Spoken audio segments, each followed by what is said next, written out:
Entre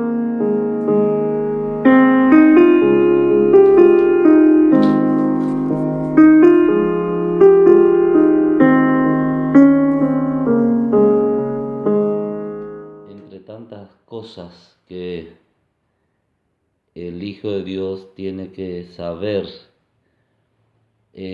una de esas tantas cosas lo encontramos en 2 de Timoteo y el capítulo 3, donde Pablo dice, debes saber esto, que en los posteros días vendrán tiempos peligrosos, porque habrán hombres amadores de sí mismos, y ahí empieza una lista del carácter de los hombres para los últimos tiempos. El primero de la lista es amador de sí mismo, el segundo es amador de las cosas materiales, y el último de la lista es amador de los deleites. Y Pablo compara, dice, más que de Dios. Entonces tenemos 3 amadores en la lista: amador de sí mismo, amador del dinero y amador de los deleites más que de Dios. En nuestros términos actuales sería entonces el egoísmo, vendría a ser el amador de sí mismo, el materialismo, el que ama las cosas materiales, y el hedonismo, filosóficamente hablando, ¿verdad? El que busca placeres inmediatos en esta vida. Particularmente pienso de que estas 3 son las filosofías del mundo en que vivimos, ¿verdad? El hombre, el encabezado sería el egoísmo. El hombre se siente el centro del universo y todas las acciones que hace se manifiesta para sus propios intereses. Egoísmo definimos, ¿verdad?, como esa actitud que manifiesta un excesivo amor por sí mismo y que solamente se ocupa de aquello que de su propio gusto, de su propio interés, y casi nunca llega a atender o reparar las necesidades de los demás. Ese es el egoísta, ¿verdad? El que no mira ni lleva en cuenta a los demás, sino que solamente él es el centro de la vida. Se manifiesta en los deseos, y esos deseos se materializan y vemos que se manifiesta en las decisiones que toma el hombre. Bueno, tal vez te preguntes por qué estoy hablando del egoísmo en nuestros videos de reflexión para nuestros momentos de oración.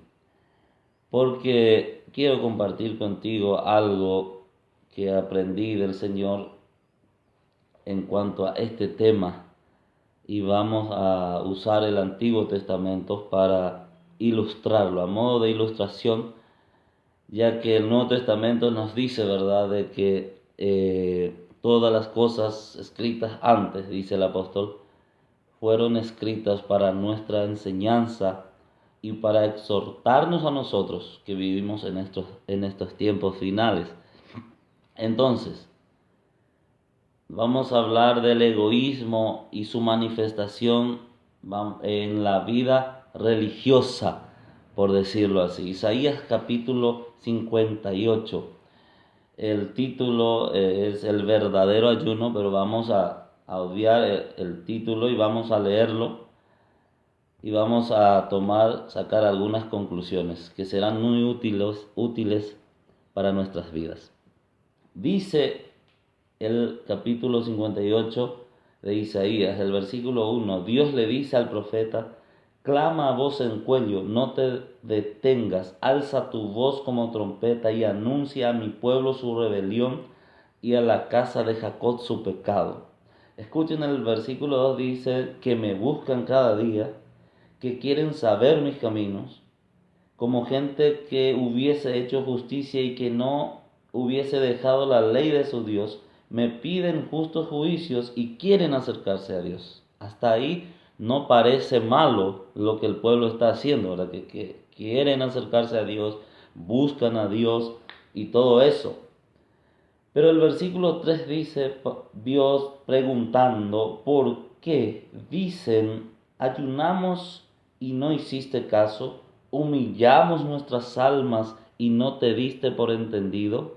Responde Dios, he aquí que en el día de vuestro ayuno buscáis, escuchen, vuestro propio gusto y oprimís a vuestros trabajadores. Ahí vemos que el pueblo buscaba a Dios, oraba, ayunaba, todo lo que la religión exigía, ellos lo cumplían, pero Dios se queja en contra del pueblo de Dios de aquel entonces. Ellos buscaban a Dios, pero Dios les dice, ustedes me buscan, pero en el día en que me buscan, ustedes buscan su propio gusto. Es decir, que el pueblo de aquel entonces buscaba a Dios egoístamente. Y después dice, y oprimís a vuestros trabajadores, que indica que ellos no llevaban en cuenta a los demás, al prójimo.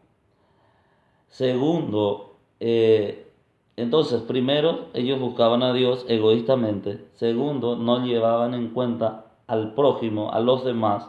Y tercero, ahí yo puedo ver de que Dios los reprueba, porque en el último dice, no ayunéis como hoy, para que vuestra voz sea oída en lo alto.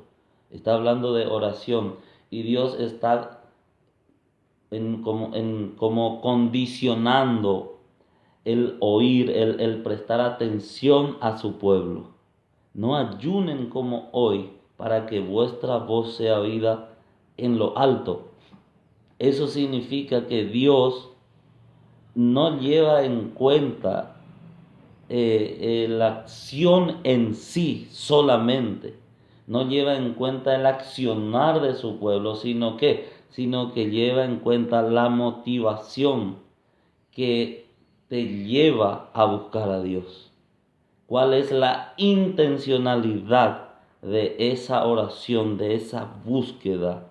Si es un fin egoísta, dice Dios, yo no voy a escuchar la oración de ustedes. Y desde ahí, desde el versículo 4, él empieza diciendo, he aquí que para contiendas y debates ayunáis. Está diciendo, ustedes lo hacen en forma egoísta. El versículo 5 les dice, este es el ayuno que yo escogí, esta es la forma que yo escogí que ustedes me buscan, que ustedes hagan penitencia y que yo tengo que sentirme obligado de escucharles solamente porque ustedes cumplen los rituales. Dios pregunta eso en forma de ilustrando al pueblo de que no es la intención verdadera de Dios, la acción en sí, sino que cuál la intención, la inclinación o la motivación que le tiene que llevar al Hijo de Dios a buscar a Dios. Y después, desde el versículo 6, encontramos que Dios habla del otro. No es que partas tu pan con el hambriento. No es que a los pobres errantes albergues en casa. Dios está diciendo, yo quiero que me busquen, pero no de una forma egoísta, sino de una forma, el término opuesto al egoísmo, ¿verdad? Que es el altruismo, el otro, los demás, vivir para los demás. Y encontramos en el versículo 8 y versículo 9, empieza con la palabra entonces. Es decir, en el versículo 8 dice, entonces nacerá tu luz como el alba y tu salvación se dejará ver pronto e irá tu justicia delante de ti y la gloria de Jehová será tu retaguardia. Ese entonces indica de que si yo dejo de buscarlo egoístamente, si yo hago, si la motivación que me lleva a buscar a Dios está en el lugar correcto, entonces se dejará ver mi salvación.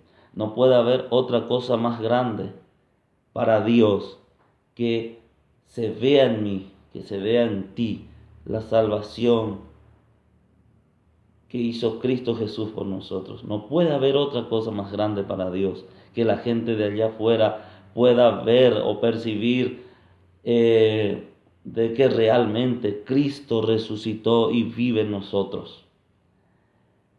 Versículo 9 dice, entonces, otra vez, dice, invocarás y te oirá Jehová, clamarás y dirá él aquí, y dirá él, henme aquí. Vean la bendición que puede producir esa motivación correcta, que las cosas encajen en su lugar, así como Dios lo planeó, así actuar conforme a la intención de Dios, conforme a la voluntad de Dios. Esto traerá, entonces se dejará ver mi salvación, entonces yo hablaré, voy a orar y Dios dice estará atento, Él estará con esas ganas diciendo, henme aquí, ¿en qué quieres? Pero dice el versículo 9, lo vuelvo a leer, entonces invocarás y te oirá Jehová, clamarás y dirá él, henme aquí, punto seguido, la palabra siguiente es crucial, sí, un sine qua non, una condición previa para que eso ocurra. Si quitares de en medio de ti el yugo, el dedo amenazador, el hablar vanidades. Versículo 10. Si dieres tu pan con el hambriento y saciares al alma afligida, en las tinieblas nacerá tu luz y tu oscuridad será como el mediodía. No habrá oscuridad, será todo luz. Y ahí desde el versículo 11 vienen otras bendiciones que dice, Jehová te pastoreará siempre, y sigue. Vemos que hay una condición necesaria en lo profundo de nuestro ser, en el área de las motivaciones, para que Dios pueda hacer su parte, como decimos, ¿verdad? Es necesario que nosotros primero cumplamos esa condición de sinceridad, de llevar en cuenta al prójimo, que las motivaciones no sean egocéntricas. Y continúa diciendo el versículo 14, dice, entonces, nuevamente, un resultado, ¿verdad?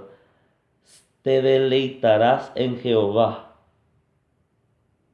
Pero el versículo 13 empieza diciendo, sí, si retrajeres tu pie de hacer tu voluntad en mi día santo.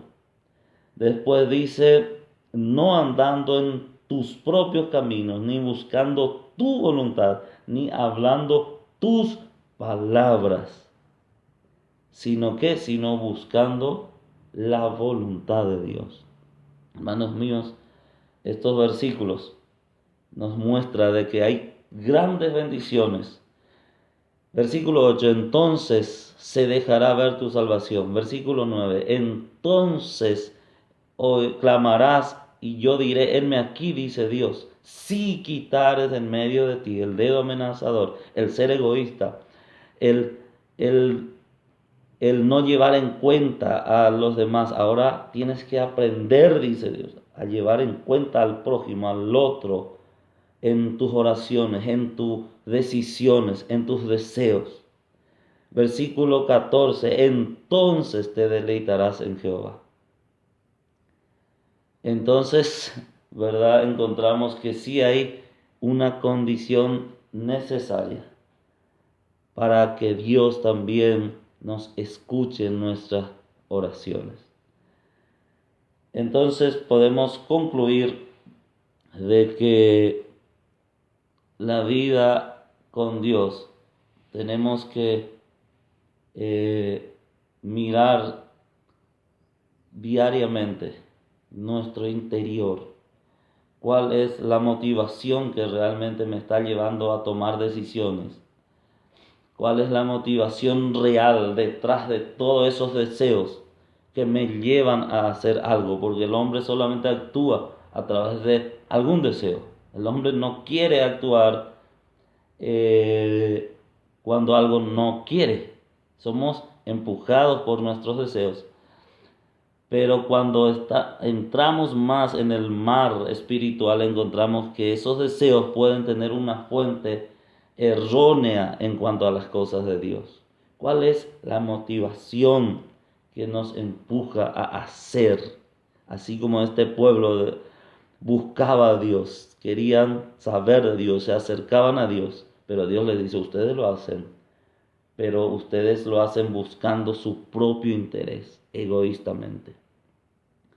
¿Cuál es la cura? Pablo nos da nuevamente salto en el Nuevo Testamento y con esto terminamos. Pablo nos da la cura y es desarrollar el amor. Lo opuesto al egoísmo es el amor. El egoísta busca lo suyo propio, mientras que el amor de Dios, dice la Biblia, el amor no busca lo suyo propio, a sí mismo. Y Pablo nos dice repetitivamente que busquemos lo de Cristo, Filipenses capítulo 2. Y que eso, lo de Cristo, también lo dice en el mismo capítulo de Filipenses, es buscar el bien de los demás. Es que el otro sea, ¿verdad?, llevado en cuenta en nuestras decisiones. El egoísmo no nos permite pensar en los demás en la hora de tomar decisiones, porque somos nosotros el centro. Y no me importa si le afecta a los demás lo que yo hago o lo que yo digo o lo que yo decido. Pero el amor nos hace pensar, nos hace tamizar esos deseos, esas decisiones que estamos a punto de tomar. Y ese vínculo del amor nos hace llevar en cuenta al otro. Romanos 14, te invito a que leas. Dice Pablo, decidan no ser tropiezo a los demás, porque si ustedes son tropiezo a los demás, ya no andan conforme al amor. El amor desarrollado en nuestros corazones nos da la motivación correcta para orar, para pedir, para acercarnos a Dios. En este momento de oración, de reflexión, quiero que pienses en esto y Dios producirá algo grande en nosotros. ¿Cuál es la motivación que nos lleva a buscar a Dios? Que Dios te bendiga.